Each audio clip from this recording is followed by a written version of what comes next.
Welcome back, everyone, to another episode of Agency Live. A special episode today. We have Steve from Verblio. Welcome to the show, Steve. Thanks, Clodagh. Great to be here. Tell us, how in goodness name did you arrive in downtown Denver with Verblio? Tell us the journey. Tell us what happened there, how the company got started. Well, I got here because I was raised here, so that part is the easy part. How the company got started is pretty interesting. There are two co-founders in our company, so we are a bootstrap startup company, and they started it in Boulder. And one was a technical co-founder, and one was a journalist. And so the journalist was coming out of lots of years of watching the winding down of his industry and trying to figure out how to create a new supply of opportunities for great talented writers like himself and like his friends. And he was looking at companies like my former company, LiveOps, as a model for a company that they should start together. And so they got together in 2011 with the co-founders were Scott Yates and Wade Green, and they co-founded Verblio under a different name at the time and a kind of a different focus. And since then, it has continued to grow. And I was very fortunate just over 3 years ago that they were looking for a new CEO to scale this type of business and to really hit a much bigger audience. So to explain to Granny, what is the number one problem that you solve? The number one problem that we solve is creating consistent, high quality content is really hard, and we help you do that. Amazing. Brilliant. Granny will definitely understand that. And then tell us about the agencies. What's the actual way you interact with digital marketing agencies? Tell us about how they can learn more about you and get involved. Great. So outsourced content and freelance writing content is not a major innovation in the space. What we try to do is bring innovation by creating a tailored, customized marketplace specifically for agencies to create content for your needs. Mm-hmm. And so we serve between 400 and 500 digital agencies on a monthly basis. We create 70,000 pieces of unique content per year. We do that in 39 distinct verticals. And we do that for agencies by solving major pain points, like how do you start up a new client, having a white label interface so that they can send this directly to their end clients, setting up on a subscription basis as you're trying to get consistent content for your clients, and do it in a cost-effective way. And lastly, we provide a level of a professional services tailored to whatever level that agency might want. Some don't want to even look at our platform. They just want the end solution, content delivered to their client. Please don't make me do any extra work. Some want to be deeply involved, and some want some level in between with adding photos, videos, and SEO optimization type work. Yeah, I had a demo of the product yesterday with Caroline and Natalie walked me through. Caroline's amazing, by the way, and Natalie too. Your staff everyone I've interacted with has been incredible. You can tell the passion for the product and what you do comes through in the company. And it definitely is solving a massive problem for agency owners. I see it every day of the week, agencies asking for technical writers, or like you've written about, it could be from green energy to golf balls that an agency could have to write about because they might not be in a specific niche industry just yet. They might be running with different types of companies from different types of backgrounds. They've tried hiring the content writer, but to get technical and to get specific and to get content that you've got to really engage with, that can be a real struggle. So about how many writers do you have available on your Rolodex, as you would call it, these days? So it's an interesting question. So we've been looking for the right size of the Rolodex. The right size is to have as focused a group as possible, mm-hmm. so that you're getting as much consistency and working with as much overlap in the same writers as possible, while having enough breadth to cover all the different type of tones, all the type of subject matter expertise you might be looking for, and to make sure that it's available and can scale. If you have a client that you can 10x and next month, you want a partner that can help you get there. Yeah. So to answer the actual question, we have 3,000 writers that work for us, that are in our Rolodex, and every 3 months is interacting with the platform in some way. We have about 1,000 active writers every month that are our core, like the 80-20 of the business. Right, perfect. And then, like you said, you might start to work with a pool of writers that suit the actual list of clients that you have, right? So you might have 15 to 20 clients, you know them really well. And over time, it's about strengthening those relationships with those writers so that they understand your agency, that client, the tone, and you can co-partner and work together without officially or formally having to hire them, because they are all over the world, right? They are all over the world. They are all US citizens, though. So Right. they're all native writers and native citizens. They might be living somewhere else. And yes, we're trying to create a new mousetrap here. We think there was a wave of companies that came up with a similar idea of using marketplace and freelance writers together to deliver content that really came out of like the early 2010s. We are trying to be the next evolution of that trend and figure out a better mousetrap. And part of that is, how do you right size your team? So you want a pool of writers who gives you that consistency. Maybe you prefer 3 to 5 favorites for each client. And then how do you share those preferences so you don't have to onboard every writer again and again? Yeah. And so we take all the preferences of every agency for each client and share that with every potential writer. So basically, you're not reinventing the wheel. It might take you a bit of time to onboard a new writer, like always, but then you should be set for life, is the idea. Oh, brilliant. Yeah. And I love that idea that you said sometimes if you're working with the writer over a period of time and you really do trust them, you don't have to be the gatekeeper. You can as the agency, you've got this facility of white labeling. So the client feels like they're interacting directly with someone on your team, but it's through your platform because they've strengthened these relationships and they trust each other. That's exactly right. And we're about to release a big revamp of our white label product that we're pretty proud of, and will hopefully give agencies a lot more control and the ability to let their end client share edits and more feedback than they've ever been able to do before. Yeah, superb. And so I think you've more or less answered the question there. So if anyone goes, but sure, I can get all of that in Upwork, it's like, yeah, it's, you ever tried going to Upwork and actually it's so big and there's so many people there. So this is really tailored, really specific, and definitely about focusing on the relationships and getting great work for your clients if you're an agency. It is. I actually want to follow up on that comment, because I think Upwork is really interesting. It solves a really important issue, and I have deep respect for that company. Yeah. If you can find the freelance writer you're looking for, well, first of all, it's kind of like the idea is you're looking at profiles and trying to figure out if they could write you. Right. Our philosophy is we'll show you the product of the writer and see if you like it. Yes. But if you can find a one relationship with a freelancer who's available, that you've screened and you've onboarded and they're reliable, that's a great place to be.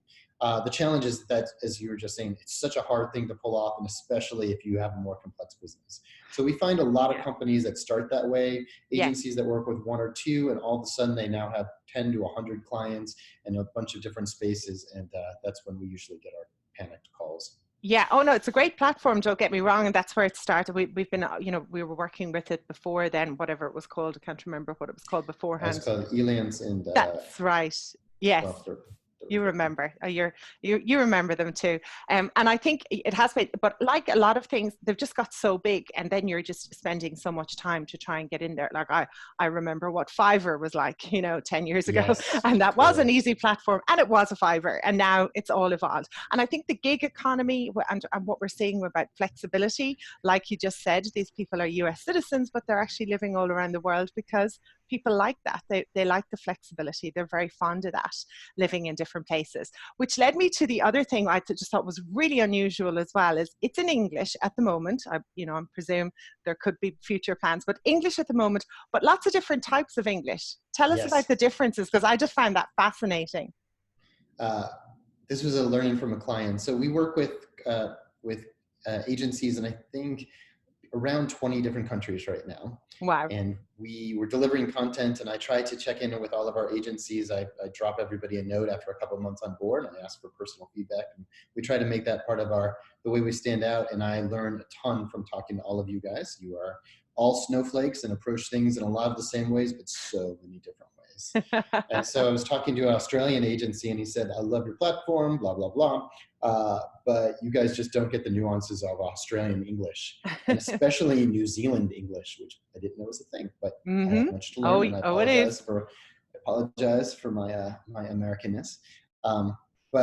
So we learned that we had to adjust and kind of put in different English style preferences for each one. So our writers are now notified of each client's preference. Yes, so you've got this drop down menu and you can select English, American, English, British, English, New Zealand, English, Australian. It's like fascinating, because there are differences in the languages that I guess only come up after the first load of writing has been done.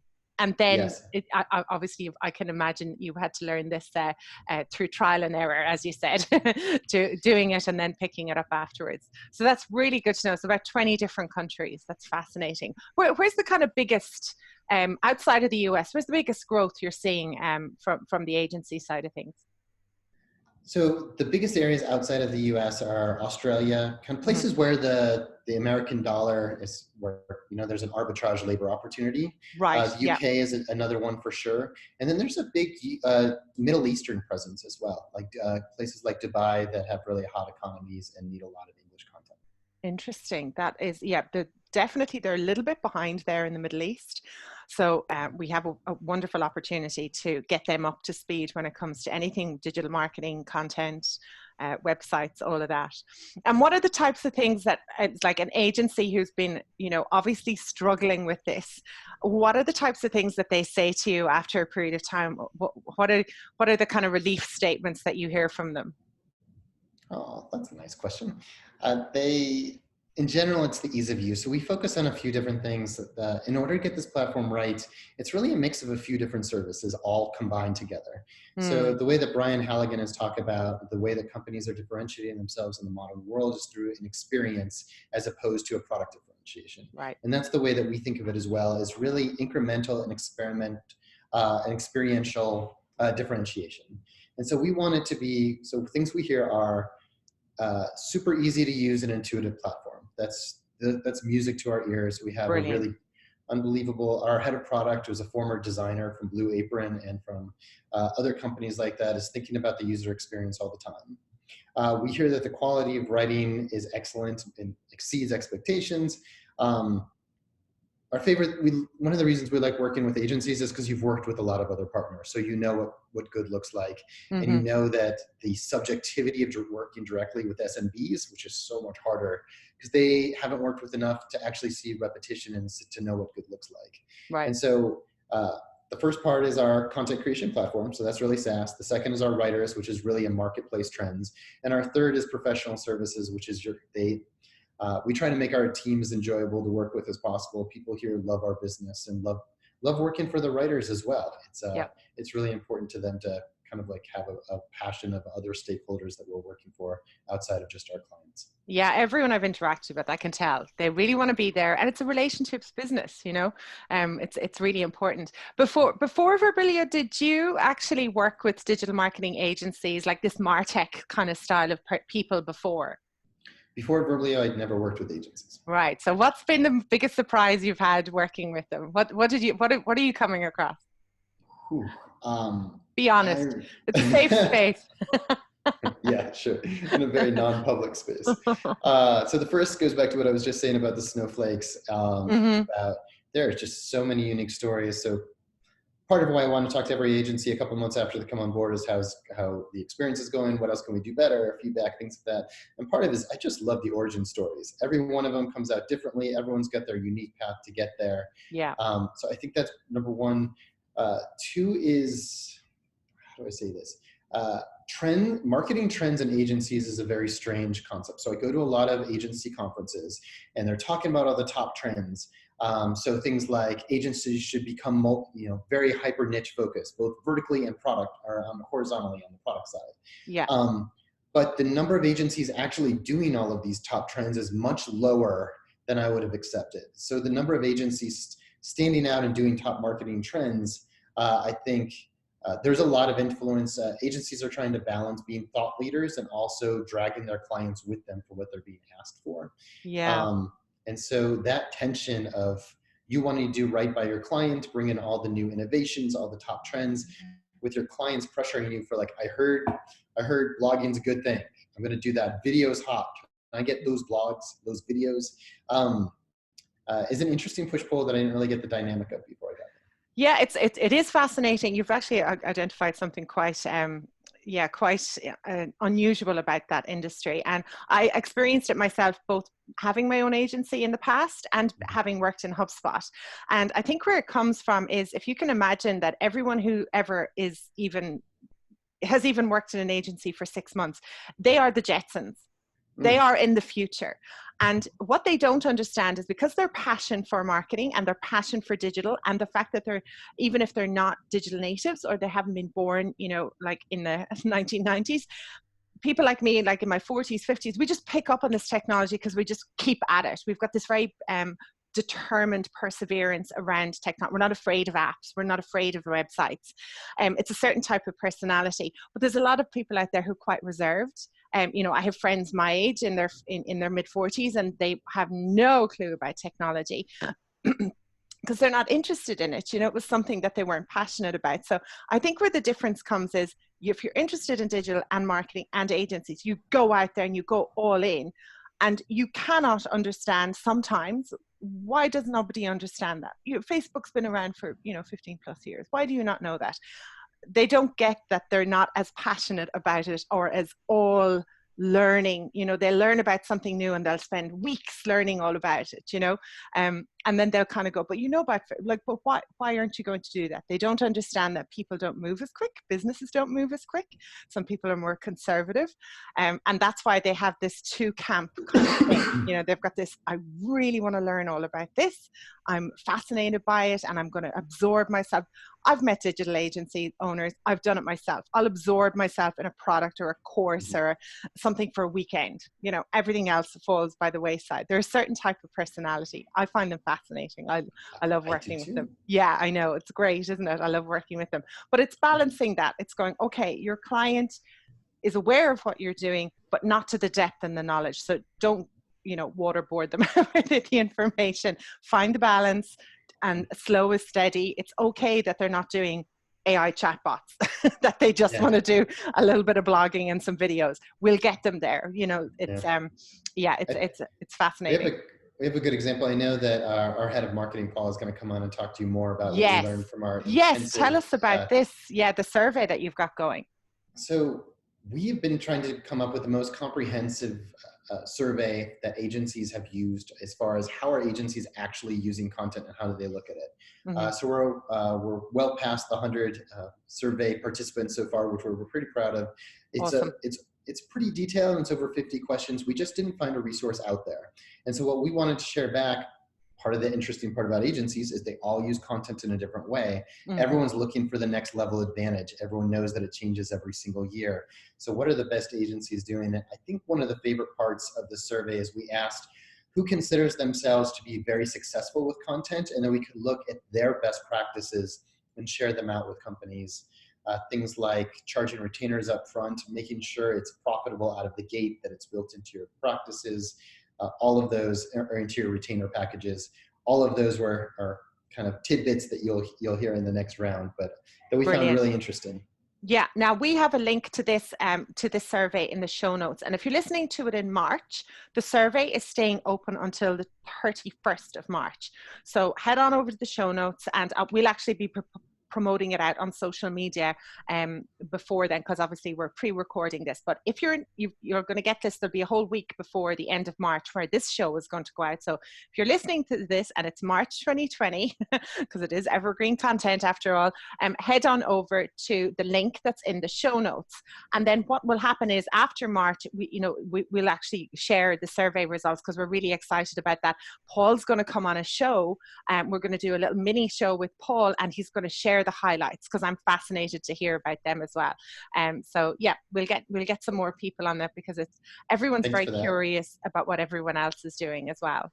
That's great. And you, Claudia, you have a great, you have a wide international audience as well. That's right. We do not have that many international agencies in there, so we'd love to hear from you guys. Yeah, like our listeners are all over the world, Australia, the UK, Europe. Yeah, so we have them all over the world. So if you're listening to this, help us out on the survey. It's going to be fantastic for you and your business as well. But we'll be posting it out all around then as well. And the results, you'll hear about the results from Paul, so we're excited. So prediction-wise, since we're talking about surveys and results and helping agencies, what are some of the predictions that you see for agencies? What are some of the really big opportunities and predictions you see for agencies in the next 3 years? I was thinking about this because I wrote the answers last week, and a lot has changed for those of you. It's Wow. evergreen content. The world is Yeah. changing every week. There's Right. more of us staying inside, which gives more opportunity for writing content, but also Yes. makes a very, how do you say, precarious world for making predictions. So there'll be a shakeout in a lot of industries. I think agencies is, I don't think any industry is going to be immune. So I think it'd be a really good time to stand out. So Yeah. my number one prediction is a prediction that I don't think is going to shock anyone, but I think what's shocking is how few people are actually doing this, which is the rise of the hyper niche agency. Yeah. And so it's all the buzzword. You have thought leaders in agency world talking about this all the time, but we see very few agencies actually do this. I think both on the vertical side and on the horizontal side, when we asked how many agencies consider themselves a full service digital agency versus niche focus in our survey, it was over 60 to 70% still call themselves full service. Wow. As far as, and not kind of carving out their niche. And similar numbers for vertical focus versus not. I think finding that level of expertise is going to become more and more critically important. And from our side, we are seeing the rise of, this is kind of a different prediction, but it's also related, the rise of agencies that are using content creation as a competitive advantage.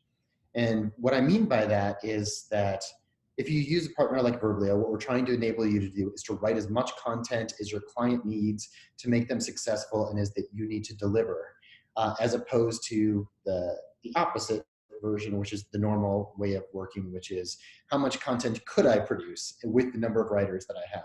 So if you could do this, we have a lot of niche agencies, like we have a hyper niche legal agency in the United States who only focuses on SEO for personal injury lawyers in top markets. And he comes out and offers a large package of content to just set his clients apart in their market and in their level of expertise, and is using that just onslaught of content to really set his clients apart. They're doing 400 pieces of legal content with us, reviewed by lawyers every single month. We brought the lawyers from our market too. And so they're using that in a really differentiated way to really call out, like, what could I do with a partner like this? We love it when agencies are figuring out how to use us better than we've thought of. And that's one really good example. Yeah, the hyper niche, I really love that. And the more and more agencies I talk to, I'm seeing and experiencing a lot of that, especially through, I do a lot of work with partnerprograms.io, which I know you're a partner with as well. Because previously I was very HubSpot ecosystem, I guess. It was just, because I worked there and I worked with lots of agencies there. But now I'm getting this exposure and this learning from this wider group of agencies. That the hyper niche, there was always that in HubSpot, pick your industry, pick your geography. It was very that message. It was like, go into hotels in Germany. It was hospitality, go into biotech in France. That was the hyper niche message. What I'm witnessing now is things more like e-commerce, email. Just email for just e-commerce businesses, right? Like that sort of mixing the product kind of dimension and not being so industry location. Thinking, and if you're in an agency now and you're thinking, God, which hyper niche would I go to? It's go back to your last 10 great clients that you loved working with. What results did you get for them? What work did you do for them? And was it profitable? And build packages around that. That would be your new hyper niche. Yeah, it's interesting. I was listening to your podcast with the Content Lab earlier, and she was talking about how much, like, what a load off of her mind it was when she decided to go niche and to really only have one area of expertise, and how much easier it makes the rest of the world. We felt the same way when we decided a couple of years ago to really double down on our agency focus versus supporting the SMBs as a marketplace as well. So hopefully that'll work for all of you, and we have segments of writers for 40 plus different verticals. Yeah, so you can, and I think with everything that's going on in the world right now, it's time to reflect and regroup and decide what's working well, what's time to let go of things, what can we focus on and do better. Speaking of mother predictions, Video. Oh man, hot topic. Yes. Yes, video. Talk That's to us about your prediction there for agencies. that's great. I know that you had Rob on Oh from yeah, Vidyard recently as they're well, just who incredible. I love Vidyard. I've been using Vidyard for years. People often say to me, "Oh, you seem to be very natural at video." I wasn't. I just do tons and tons and tons of videos, and just keep practicing and keep working on it. But tell us about your prediction for video. so our prediction for video is part of it is the same as everyone says, which is video is going to be huge, Mm-hmm. and it's kind of like this is the prediction of every single year. It's the Yeah. prediction of the future as well.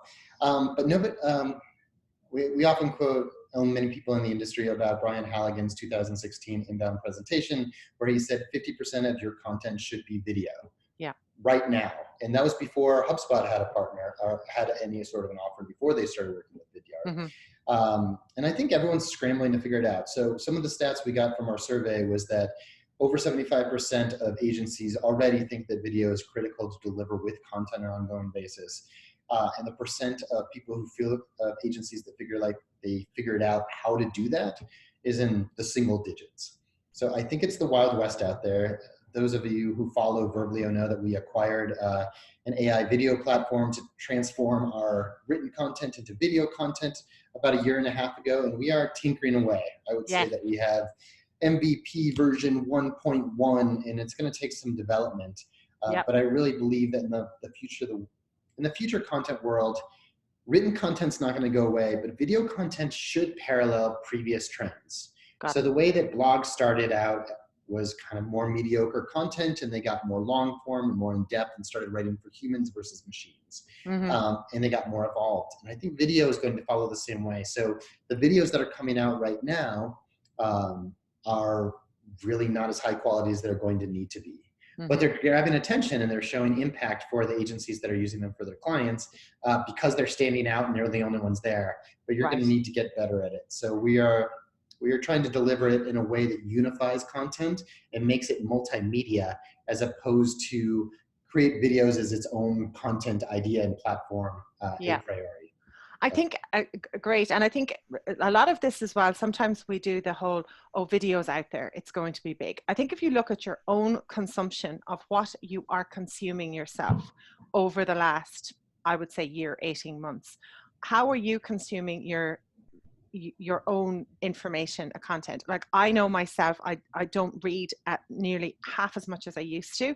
It's definitely something I've got to work on. But when I'm looking for something, I'm straight into YouTube. How to, where to, just show me, and especially show me with subtitles as well.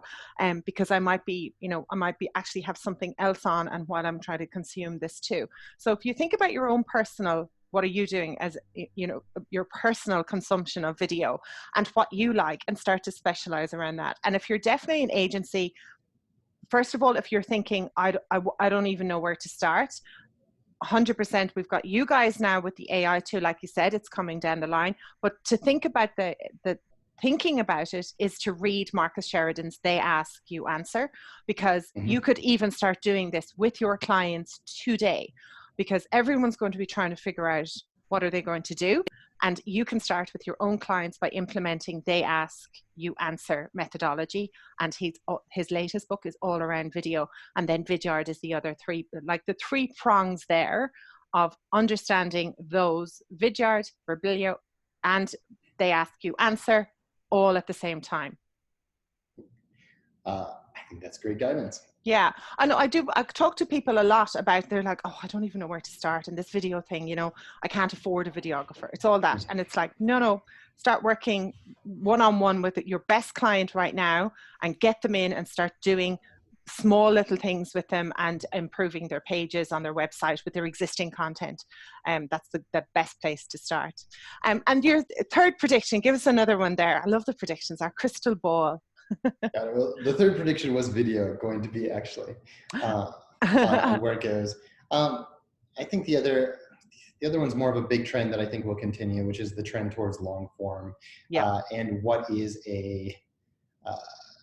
So I think the next prediction is about amplification of content and how to use existing content better Mm-hmm. is going to be a bigger trend of how you drive success for SEO for clients. Mm. And which is, for example, there's been so much talk about 10x content, thought leadership content. What we find in the wild is that the agencies that are most successful with content are writing pieces that are between 1,000 and 2,000 words or under 500 words. So there's no kind of middle ground.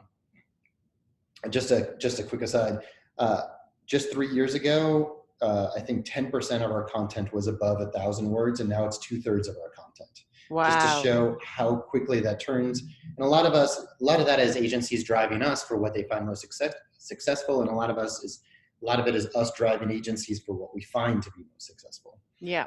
So I think that's a really powerful trend. I think the next trend is how do you amplify that? So if you're going to write a pillar piece, you want to get the most out of it.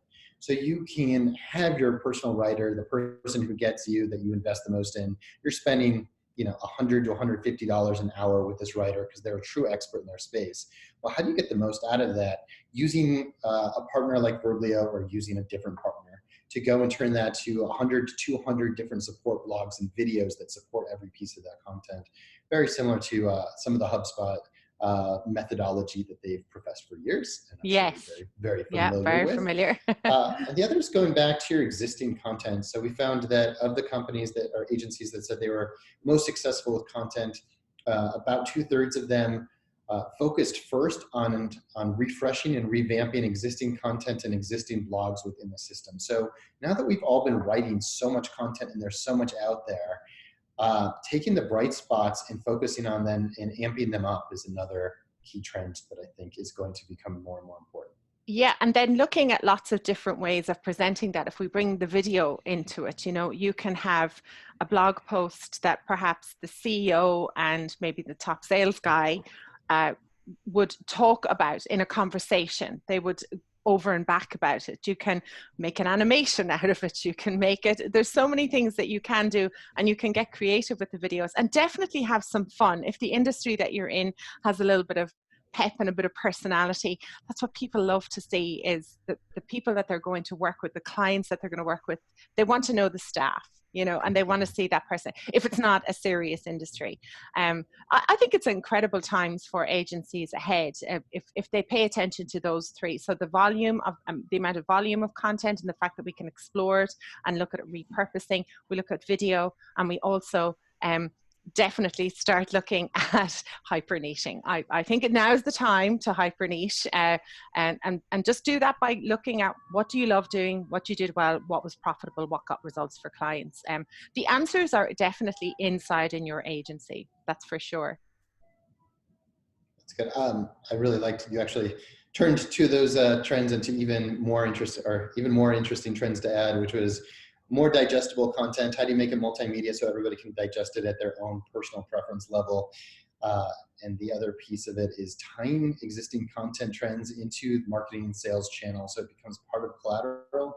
So many of us for so many years have a blog section on our website that is completely unrelated and has no relevance to the rest of the company. So I love talking back to how to use it with executives talking about the company. Yeah, there's so many different ways to do it. I get it. It's easy sometimes for us. We're not inside in a busy agency. It's a complicated business. I know that firsthand, and I also know that from working with my clients. So sometimes these things, and that's the whole purpose of this show, is not just interviewing agency owners, but interviewing companies like yourself who are going to help agencies see through the forest, past the trees, way out into the future, and give them some, okay, maybe I should do that next year, and start to give them a path of the way out, because it can be dark and lonely road there in the forest. I know that myself. So what are you seeing when you're looking at, I love that example of the legal agency, the agency who's specializing in legal. What other things are you seeing agencies just like do really, really well that you've gone, gee, that agency is just nailing that. I wish other agencies would do that. What are the other things that you're seeing when it comes to content? So some other bigger trends related back to some of the survey questions I was talking about before, which is setting up a client, having a specific process for how a new client gets set up with content.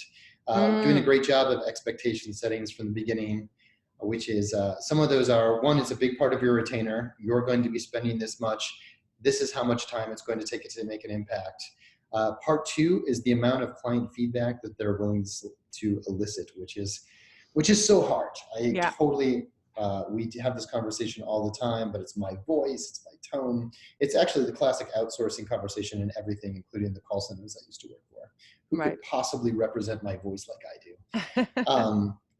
But they're doing a great job of talking to their clients about, look, you could have this, you could make this every single piece 20% better, or you could have it be 100% more effective by having everything published consistently and on time and leave it in our hands. So the agencies who are most successful are basically coaching their clients to trust them. They're having a level of quality overview of the content that comes to them so that the clients can be sure that whatever's on their site is going to represent them decently, if not exactly 100% to their goals, and to believe in the process. The process is we create high quality content ongoing. Not everyone's going to be a perfect fit, but the more important thing is to get it out there and get it consistently than is to wait for you to, client CEO to have the free time to rewrite 15 blogs. Brilliant. Yeah. I think at the beginning as well, what I've witnessed and firsthand and through the agencies that I work with is when an agency signs up a new client, there is an awful lot of excitement, high energy, high commitment. The client's just handed over, X amount of money. Promises are made. Things are very enthusiastic. It's like, great, let's go through the content onboarding. We're going to provide this amount of blogs based on the content that you give over to us, and we require it back within 5 days of us giving it to you so that we can stick to our schedule. And the first month, it might be a bit sticky getting people on board, but maybe the second month it improves in the third month. But then there seems to be this decline of where it starts to get friction again, where somebody goes on holidays in the client, so they can't approve it back to the agency. They start getting blogs back and they're like, oh, I'm not very happy with this, or they just take too long. They hold on to it for way too long. And they don't realize how much it upsets the balance of the timelines for the agency. And what I've seen is a lot of friction comes in where the agency gets a bit resentful of the client and they're like, you promised you were going to do this. And the client's like, why are you chasing me? I've got all these things to do. What are some ways that you've seen, and especially I'm imagining now with using a platform like you've got is actually going to help that, but what other ways are you seeing of improving that relationship over a sustained period of time? First few months, it's great, it's excitement. After a period of time, what are you seeing agencies doing well with their clients over a longer period of time? So I wish some of these things we don't have the greatest insight into, which is why we're asking a lot of these survey questions, but some of the things we've heard can be helpful. One is that upfront expectation setting of just throw out everything that's going to happen to you. Saying exactly what you just said, Clodagh, which is like 3 months from now, this is what's going to happen. You're going to say, there were 5 blogs that I didn't like in the last 3 months, and you're only going to focus on those 5. Right. You won't focus on the other 25. Amazing. And you won't be focusing on the results, because why you're doing this is to help your audience when they're looking at your clients, and to be front of mind. And so one is expectation setting. I've heard of people experimenting with pricing. This is best example kind of in website creation, where I've heard that website creation agencies that rely on the client, that have the client option if they want to write their own content versus not, will deliver a site in 2 to 3 times the amount of time that it will take the agency to deliver. So they price it accordingly. Yeah. And basically say, we'll give you either draft content, some call it proto content, which I don't know if that's a real word. That's a great new word. I love it. I like it. I think everyone should use it. You just fill up the site and say it's shipped. If you want to edit it later, go ahead. We have a partner who already drafted for you. But if you want to write it yourself, this is our new price point for you. And the third is agencies are getting, so first, our writers are people. They are writers. They have their own businesses. They have the choice whether to write for you or not. Right. And the agencies that are nailing this make our writers want to write for you and your clients. So they don't treat them like an outsourcer. You as an agency, you want to be seen as a strategic partner. You want to be seen as a consultant. You don't want to be seen as an outsourcer. And our writers are the same way. And it's a different level of the skilled economy. And the best agencies are being very respectful in their comments back to clients or to writers. Even if it totally missed the mark and they decline the piece, Yeah. they'll say why they did. And so those Give some comments mean a lot feedback. to the writers. Right. Yeah. Get some And then they'll feedback. come up front with every client they set up with very good expectations. Our favorite part of our the most useful part of our platform that we ask clients for is to give us a piece of content that represents what you like. Mm-hmm. And then our writers can see it and be like, I can't write anything like that. Or, wow, that's perfect for me. Right. And so the more they guide the writers and give feedback along the way, you got to view them as an extension of your team, as opposed to an outsourcing, like the old school view of outsourcing. Yeah, I think they are rare to get a really good writer that's going to cooperate, and remembering that they're people. I think that's fantastic. There still isn't a big opportunity for agencies because of this difficulty with finding good writers, haven't made content the core offering. Like, that's definitely something that they're missing out on, right? I think so. I have every, all, I have every reason to think so. Yeah. That's kind of why we do what we do.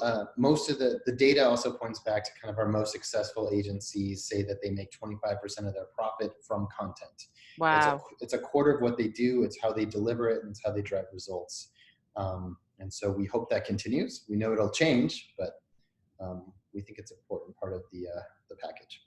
Yeah, and by having to like basically by working with your company and having this platform, and now video coming down the track as well, it isn't going to be as painful as it was before.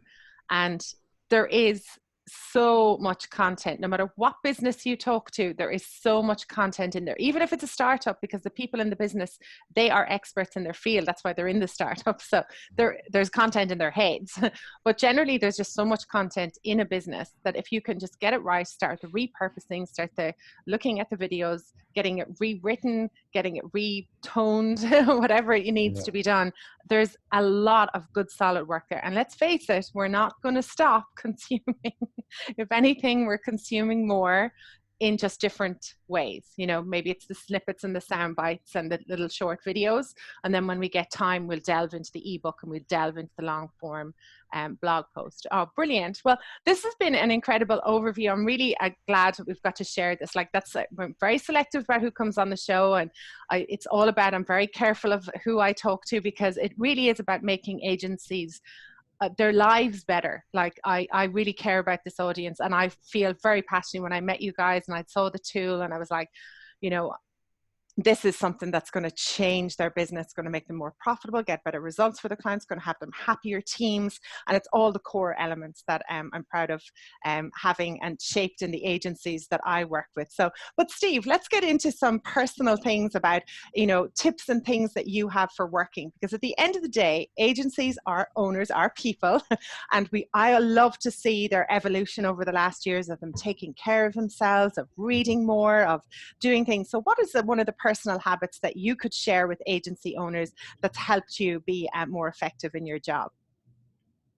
I was thinking about the answer to this ahead of time, because I have so many hobbies and I try to keep track of all of them. I have generally the opposite problem of a lot of people. But the way that I make sure that I keep doing all of them the most is I really like the calendar. To me, the schedule and the calendar, it's really important, not just like that you block out the time, but I like to have some sort of a social commitment. Mm-hmm. So I like when I exercise, I like sports a lot more than I like anything else. But if somebody else is waiting for me there, that I'm going to let them down, I'm much more likely to do it. I'm much less likely to reschedule my guitar lesson than I am to pretty much anything else.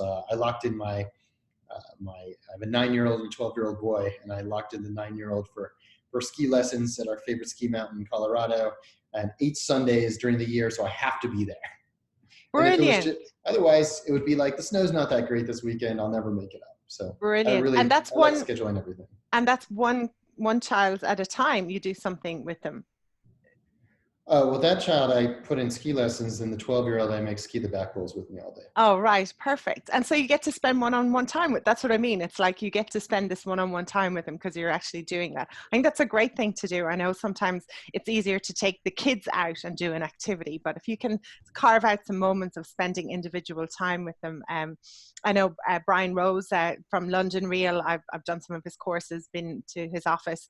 He does a swimming lesson on a Sunday morning with his kid because he's like one of the boys that he has, so that he can get some, just a couple hours of individual, building that relationship. I love that tip. And another one that you've shared with me before is about your gratitude, about how grateful you are when you start your day. I am. I've been doing a lot of I've had the fortune of having a lot of executive coaching in my life, which I think is one of the major factors of my, of things I've been able to accomplish. And I highly recommend a coach for everybody. It's a very similar type of thing. You're responsible to somebody else for Yeah. your own personal development. And one of the things I've really been working on is just how to wake up. Like every startup and every agency is pure chaos. It's pure chaos every time. I think somebody's told me along the way, the only thing that is for sure is every day is going to be a freaking mess. So how do you just get excited about that and do it again and again? So one is to just wake up and try to remember. So I really do try to have like a ritual in the morning where I spend some time remembering that I'm really fortunate to have these challenges, or to have this opportunity to have these incredible chaotic challenges. Love it. And I think that's the big one. Yeah, I think, and we're going to need that more and more.